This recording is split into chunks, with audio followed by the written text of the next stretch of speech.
Well, almost 24 hours to the minute after police say Elias Huizar killed his ex-wife outside Wiley Elementary, he's been captured, and the one-year-old child that set off an Amber Alert is safe.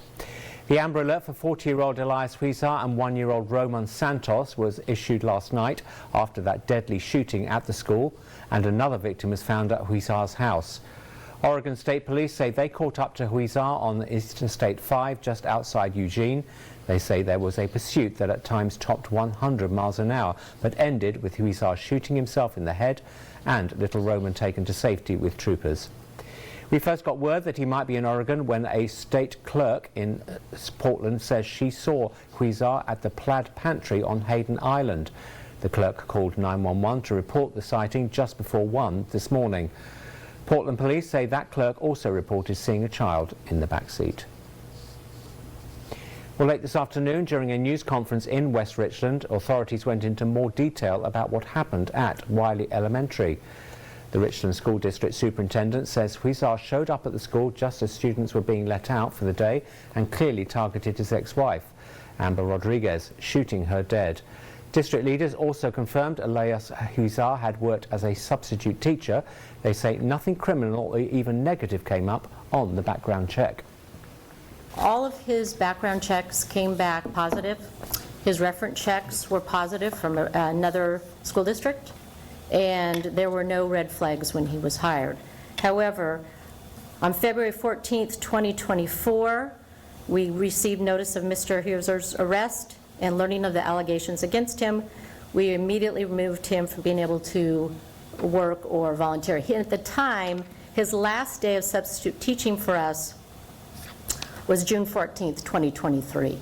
So all this year he has not been employed with the school system.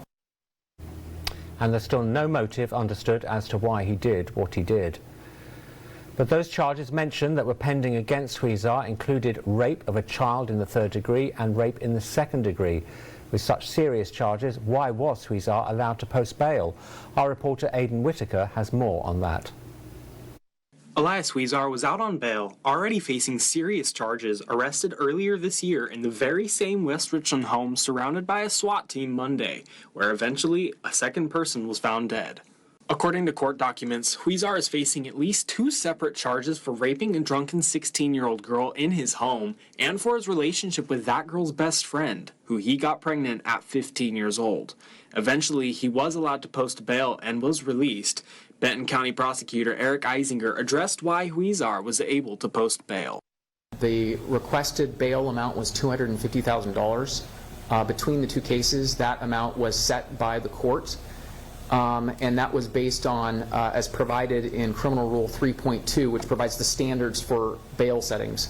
That was based on the nature of the allegations, the 2 allegations against Mr. Huizar. It was based on the fact that there were 2 victims in the 2 matters, and his connection to the community and lack of criminal history. Prior to working in Richland, Huizar was a Yakima police officer, but the city of Yakima says Huizar hasn't been employed with the Yakima Police Department since February of 2022. Court documents say while he was employed with the department, he worked as a school resource officer at a middle school, where he met his first rape victim. The SWAT team was also at his home when he was arrested on the rape charges in February. Court documents say it took around 2 hours to get him into custody, and when they went inside the home, it appeared he was trying to clean the evidence left behind. Reporting in the Tri-Cities, Aidan Whitaker, Action News.